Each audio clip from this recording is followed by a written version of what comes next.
नमस्कार.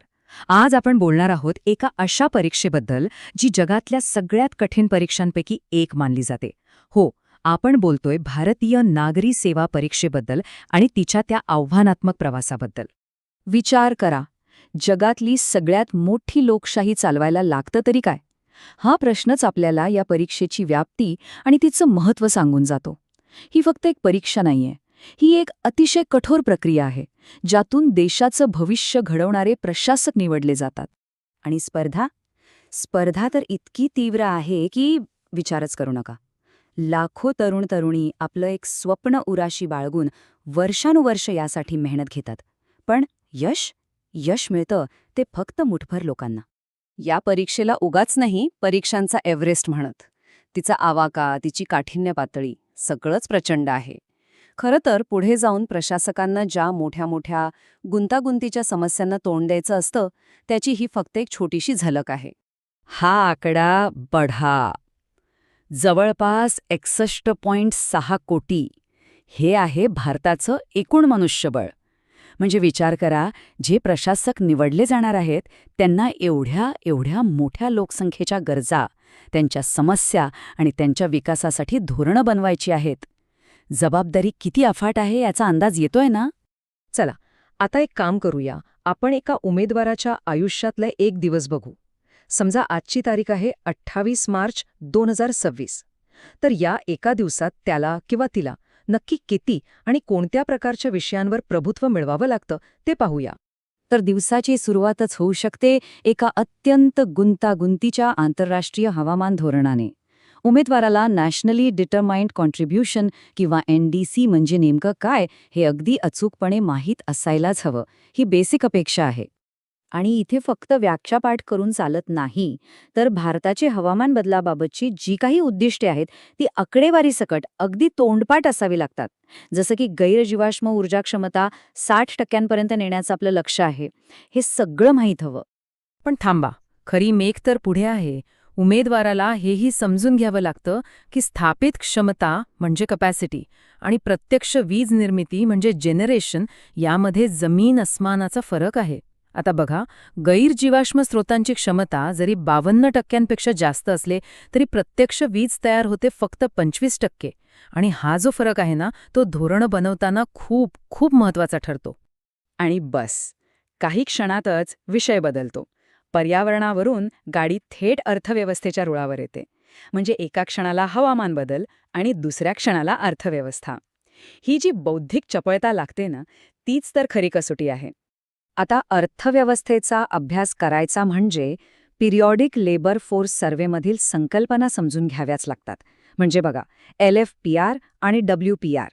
सोप्या भाषेत सांगायचं तर LFPR म्हणजे किती लोक कामासाठी उपलब्ध आहेत, म्हणजे एकतर काम करतायत किंवा शोधतायत. आणि WPR म्हणजे त्यापैकी खरंच किती जणांच्या हातात काम आहे. हा छोटासा वाटणारा फरक देशातल्या रोजगाराचं खरं चित्र दाखवतो. आणि ही आकडेवारी बघा, ती आपल्या मनुष्यबळाची रचनाच दाखवते. आजही आपल्याकडे 43% लोक शेतीत आहेत आणि 56%पेक्षा जास्त लोक स्वयंरोजगार करतायत.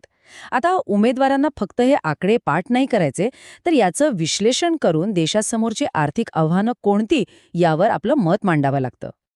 आता साहजिकच प्रश्न पडतो की एवढा मोठा माहितीचा डोंगर, हा महापूर कसा पार करायचा? आणि इथेच एंट्री होते एका प्रचंड मोठ्या सपोर्ट सिस्टमची. हो, आम्ही बोलतोय कोचिंग इंडस्ट्रीबद्दल. आणि तिची रचनाही तितकीच रंजक आहे.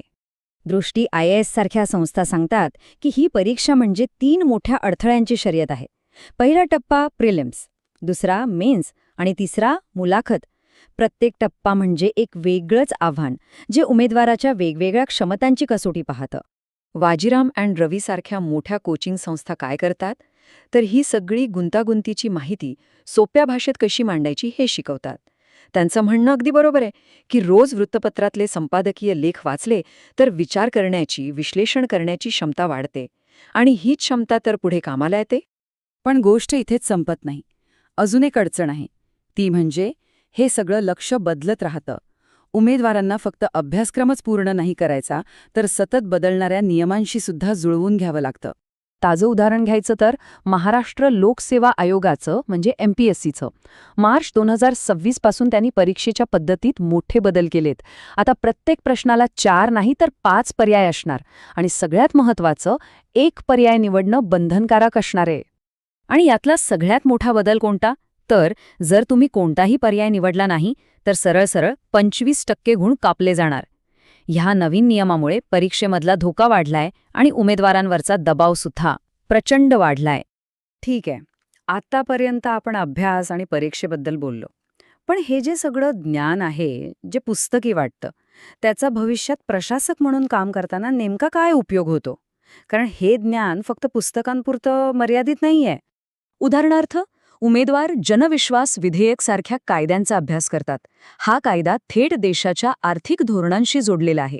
या कायद्यामुळे काय होतं तर जे छोटे मोठे किरकोळ गुन्हे आहेत त्यांना गुन्हेगारीच्या यादीतून बाहेर काढलं जातं, ज्यामुळे देशात व्यवसाय करणं सोपं होतं. बघा, अभ्यास थेट धोरणांशी कसा जोडला जातोय. फक्त अर्थव्यवस्थाच नाही तर सामाजिक न्यायासारखे मुद्देही अभ्यासक्रमाचा भाग आहेत. जसं की सर्वोच्च न्यायालयाचा अपंगत्वाच्या हक्कांबाबतचा हा एक महत्त्वाचा निकाल. यातून उमेदवारांना हे कळतं की कायद्याचा समाजावर, लोकांच्या आयुष्यावर कसा परिणाम होतो. म्हणूनच हे जे ज्ञान मिळवलं जातं ते फक्त परीक्षेपुरतं किंवा पुस्तकांपुरतं नसतं. हे तेच ज्ञान आहे जे पुढे जाऊन देशाची धोरणं ठरवतं, नागरिकांच्या हक्कांचं रक्षण करतं आणि खऱ्या अर्थाने राष्ट्र उभारणीच्या कामात येतं. आणि शेवटी एक प्रश्न जो विचार करायला लावतो. आपण नेहमी म्हणतो की ज्ञान हीच शक्ती आहे, पण जेव्हा ही शक्ती हातात येते तेव्हा ती वापरण्याची जबाबदारी पेलणाऱ्या व्यक्तीसाठी ज्ञानी असण्याचा खरा अर्थ काय असतो?